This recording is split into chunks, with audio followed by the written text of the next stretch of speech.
মুর্শিদাবাদের জলঙ্গিতে এক ration ডিলারের 41টি godown seal করে দিলেন স্থানীয়রা।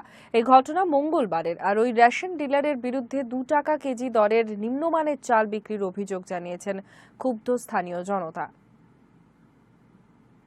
জলঙ্গির রেশন ডিলার বিজয় শঙ্কর নন্দী, তার বিরুদ্ধে 2 কেজি দরে নিম্নমানের চাল বিক্রির অভিযোগ রয়েছে।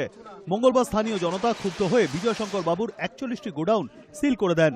অবশ্য তার বিরুদ্ধে ওঠা যাবতীয় অভিযোগ অস্বীকার করেছেন বিজয় শঙ্কর বাবু। আমাদের সরকার হচ্ছে ভালো মাল দেয় আমাদেরকে, আর আমাদের বিজানুন দিয়েছে সে মালগুলা চুরি করে বেচে, আমার খারাপ মালগুলা কিনে রেখে সে মালগুলা আমাদেরকে রেশন কার্ডই করে। দীর্ঘদিন পচা চাল দেয়, বছর বছর ধরে পচা চাল, 34 বছর পচা চালই দেয় আমাদেরকে। বিজানন্দি একবার সব থেকে চোর বেশিছে বিজানন্দি। বিক্ষুব্ধ জনতাকে শান্ত করতে ঘটনাস্থলে যান জেলা খাদ্য দপ্তরের আধিকারিক সুমিত বাগচি।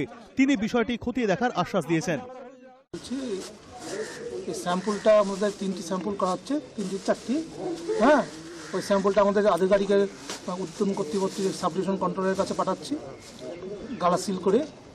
হ্যাঁ, এবং ওই রিপোর্ট এবং ইনাদের কাছে যে রিপোর্ট একই রিপোর্ট যাচ্ছে, সেটা সবার যারা উপস্থিত থাকছে তারাই স্বাক্ষর করছে।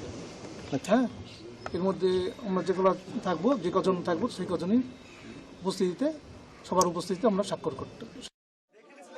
স্থানীয় বাসিন্দাদের অভিযোগ, রাজ্য সরকার 2 কেজি দরে ভালো মানের চাল সরবরাহ করলেও ওই রেশন ডিলার মাঝপথে তা সরিয়ে নিম্নমানের চাল সরবরাহ করেন। এই অভিযোগেই গোডাউনগুলিতে তালা ঝুলিয়ে দিয়েছেন স্থানীয় বাসিন্দারা। সৃজিতা সরকারের রিপোর্ট, মুর্শিদাবাদ।